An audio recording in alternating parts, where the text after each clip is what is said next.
Hi, I'm Dr. Hackey Reitman. Welcome to this special two-part episode covering just some of the highlights from Exploring Different Brains in 2018. In this first part, we're going to hear from a handful of the inspiring self-advocates whom we have featured. Becca Lory. For any young woman or any woman who has just been diagnosed with autism, what would you advise her? Read. Read is my favorite thing to advise. And not everyone is a reader. And that's why I was so excited to do the podcast, because sometimes you need it in a different medium. So what I say is go find your tribe. That's the best way. And I know I'll get flack for saying the word tribe. It's not cultural appropriation. I'm sorry if it offended you. But go look for us. Go find us. Because we're writing. There are others of you out there writing, speaking, doing podcasts, being available online, and you're in the online groups. Most of our community functions online. If you're looking for the autism community, get on your computer. We're there. And that's how we all communicate with each other. So get online, get some books, look for some recommendations. You can start on my website if you want to. I have some resources on there. I certainly have my writing and reading on there. But I always say to people, start there. Read somebody else's experience. Because the minute you start to understand that you're no longer alone, and it's not just you, and you're not the broken one, suddenly there's hope, and there's the ability to understand that things can change, and it doesn't have to be the way it's been.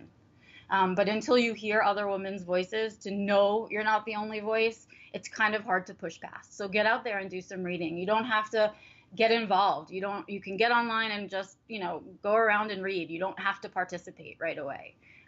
But you'll feel less alone in the journey for sure. Casey Seidman. What tips do you have for someone in our Different Brains audience who might have dyslexia or ADHD or family members? What's the biggest tips you might be able to give them? Be very patient. Be very, very patient, because when you're younger and you have ADHD or some kind of learning disability, things tend to come at first slowly. So you might learn something, you might teach a child or teach a nephew or teach a niece something, and they may not get it right away, but it might click in 2 weeks. So my advice is to be patient. And if you're that person with ADHD or a learning disability, be patient with yourself. It will come to you. Not only will it come to you, you'll learn how to take it and use it as an advantage. Because a learning disability, or a different brain as they would say, is not a disadvantage. On the contrary, it's something of an advantage. You have to think of it like Bruce Lee. Bruce Lee used to say, be like water. Well, that lets you be like water, and that lets you take a look at whatever your disadvantage is and turn that around to your advantage. And that's my philosophy. That's my advice to everybody. Lisa Wood Shapiro. What tips would you have for people in our audience, whether they're dyslexic or not, on becoming a writer and trying to make a living at it?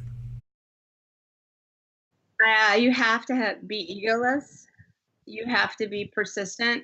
Anyone that's starting out to write, I would recommend Ryan Holiday's book, The Obstacle is the Way. It is a fun book to, actually, it's a great audible if you're riding in the car or something. And the book is really about some of the great quotes of Stoicism, like Seneca. A lot of his quotes sound like they came from someone yesterday. I mean, but one of the things is this for anyone trying to be a writer? Not just dyslexics, right? Right. So you're trying to do something that you're going to get rejected. You're going to have a vision and a fortitude to not have an ego about that, and to see yourself as just a persistent person doing work and action. And so I would say anyone that's trying to be a writer to kind of seek out that kind of book where it really talks about it's action that will get it done. So, when you first start writing, you might have this great pitch and you send it to the one person that happens to be an editor or a writer at a magazine you want to be in, and you might not hear from them and you'll get a no. And that might be 3 weeks of your life. And I would say you should be pitching constantly and assume you'll get rejected.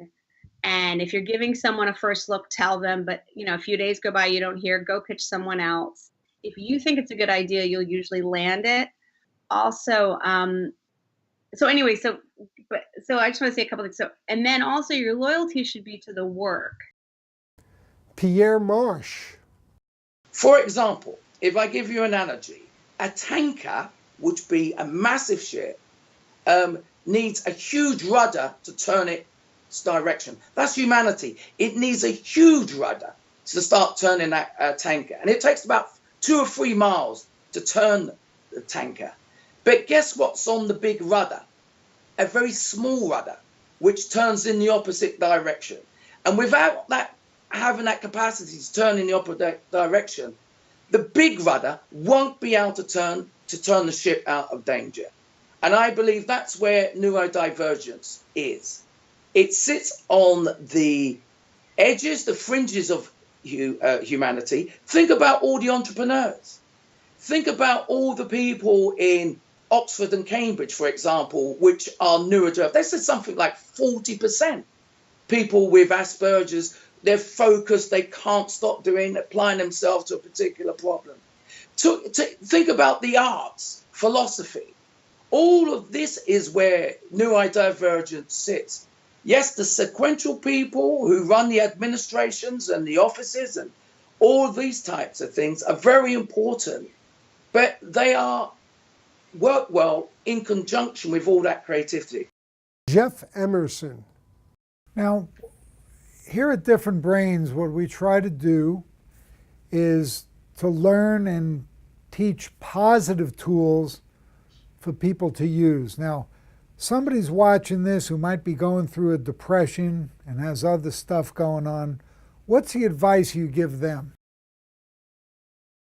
Obviously, it's case by case. Like on Twitter, I certainly, first of all, say I don't try to just have a cookie cutter answer, of course, right? But what I would say is that for me, and again, because I've been there, the worst moments and the worst struggles taught me, ironically, they taught me the greatest strength, the greatest resilience, and almost like baptism by fire, right? They forced me. It's either one way or the other.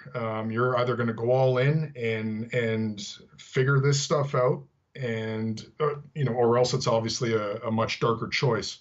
And I chose the former, fortunately. I would say number one, and again, I can only offer this from the heart. I don't have the perfect answer, but be gentle on yourself no matter what's going on around you is a huge thing, I think. I know I would always get into the racing, high expectation, anxiety sort of, mindset and self-sabotage in hindsight. So I would say you're not alone, definitely, in this stuff, and that you can go. And I was 35 at the time. So age, regardless if I was 70 or 12 or anywhere or whatever the age, you can certainly overcome, you can change the future, you can, all that stuff. But for now, be gentle on yourself. Don't rush it. And I'll finish with this. Like my wife said, it's okay to wave the white flag and allow someone else to help you. And again, the best thing I could have done, and that's why I'm here on this mission today. Patrick Sallarulo. I'm going to be speaking down in Washington, D.C. at a big event. And what might you say to inspire other people, to somebody your age, to encourage them? Tell them, be honest. Be honest is the key. Think. Use your brain and think. Yeah. Kimberley Spire-Oh. What advice would you have for someone out there who has epilepsy, who's a female and is thinking of starting a family? I would advise them to seek out a geneticist and get information about their condition and their family history, just so they know what risks are involved.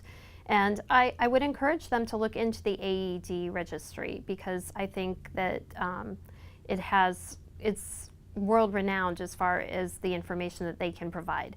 But they need to know that you can do it, you can have healthy children. There's certain things that I had to be taught as far as once my son arrived, people with seizures have to be careful about using changing tables, because if you set your child down and then you have a seizure, nobody's going to be able to keep the baby on the table and the child is at risk. So I had to learn to bring blankets that I could lie him down on the floor or on a low setting so that I didn't have that risk. When you're a new parent, you are not getting enough sleep, and lack of sleep can be a risk factor for epilepsy. So you're more at risk to have seizures while you're going through those early stages of having an infant. So being aware of that and trying to do a lot of self-care and get as much rest as you can is another thing. But you can do it. Just reach out for the resources and information that you need to do it successfully. And Anita Lesko. I'd like to touch on something that often doesn't get discussed with people on the spectrum, which is I want you to give some advice from your vantage point, your unique perspective on relationships. Someone who's in a relationship with someone on the spectrum. My husband and I talk, he's autistic, and I think our most positive aspect of a relationship is our ability to communicate. Now, doesn't that sound funny for two people on the autism spectrum that allegedly can't communicate or whatever? But like he and I, one of our hobbies with each other is sitting and talking for hours and hours, like on the weekends especially. Like even if it's hot out, we'll jack up the air conditioner and then build a fire in the fireplace and then just sit there and talk for hours, like on the couch. My legs will be over his lap and we sit there holding hands and talking. We do things together all the time. We both love to cook. And so we rarely will go out to dinner. We always eat at home and make it from scratch. So we do that together. And it's, you have to find somebody that you can talk to and be friends with first, because there isn't going to be any kind of a long-lasting relationship if you can't be friends with that person and have them think, from that aspect, to get along together, have shared and common interests together, and just be able to sit and talk to each other. We think is a very, very strong component of the success of our marriage. Shawn Smith.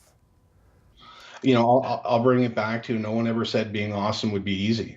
I know that I'm not for everybody and everybody's not for me. We often feel like, validation comes from people liking us and being surrounded by people. But I know now as I mature that that's not what it's about. It's about being surrounded by the right people. And if people don't accept you for who you are, they're not friends. Find those people in your life that when you think of them, the value they add to your life just automatically comes into your mind. Those are people who are your friends. If you hesitate for even a second, not a friend, they're an acquaintance. Find those people that add value to your life and who you are as a person. Surround yourself with them and be that person for them as well. And that's where happiness will come from. It comes from within. You're not going to find it by trying to gain acceptance from other people, because that means you're trying to be something or somebody that you're not. Matteo Musso. ING. One of my most fun and pertinent sayings. RE, find it? AND SO. I'm autistic for so many reasons. IGGE. One of the biggest is to SOCIET,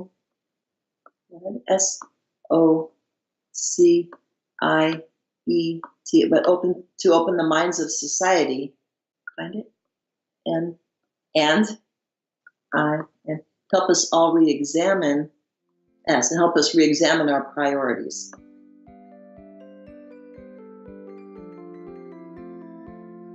Exploring Different Brains is a production of Different Brains, Inc. For more information, visit us at differentbrains.org.